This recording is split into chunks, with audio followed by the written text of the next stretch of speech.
पौराणिक मान्यताओं के अनुसार अश्वत्थामा महाभारत का एक ऐसा योद्धा था जिसने अपने पिता द्रोणाचार्य की मृत्यु का बदला लेने के लिए पांडवों के किले में कोहरम मचा दिया था। अश्वत्थामा को अमरत्व का वरदान प्राप्त था और वो आज भी पृथ्वी पर कहीं जीवित है।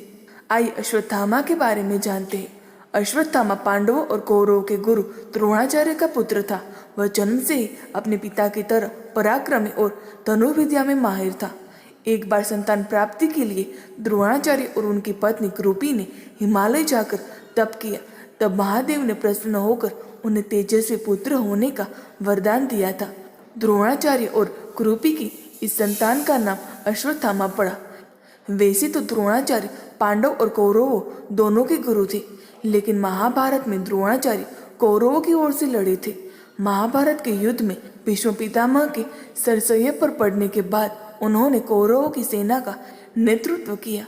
श्री कृष्ण और पांडव जानते थे कि द्रोणाचार्य के संचालन में कौरवों को हराना आसान नहीं होगा। तब श्री कृष्ण ने इसका तोड़ निकाला। योजना के अनुसार युद्ध में ये बात फैला दी गई कि अश्वत्थामा मारा गया, जबकि भीम ने अवंती राज के एक हाथी अश्वत्थामा को मारा था। बेटी की मृत्यु की बात सुनकर द्रोणाचार्य टूट गए और उन्होंने युद्ध भूमि में हथियार छोड़कर बेटे की मौत पर शोक मनाना शुरू कर दिया। तभी मौका पाकर राजा द्रुपद के बेटे धृष्टद्युम्न ने गुरु द्रोणाचार्य का सिर धड़ से अलग कर दिया। जब अश्वत्थामा को कृष्ण और पांडवों की इस चाल का पता लगा तो वह अपना आपा खो बैठा। पांडव नहीं जानते थे गुरु द्रोणाचार्य ने अर्जुन के अलावा अश्वत्थामा को भी ब्रह्मास्त्र चलाना सिखाया था। पिता की मृत्यु से क्रोधित अश्वत्थामा ने जैसे ही नारायण अस्त्र चलाने का फैसला किया, पांडव डर गए। नारायण अस्त्र निकालते ही आसमान से पांडवों की पूरी सेना पर तीर निकल आए, लेकिन श्री कृष्ण ने यहाँ भी पांडवों को बचा लिया।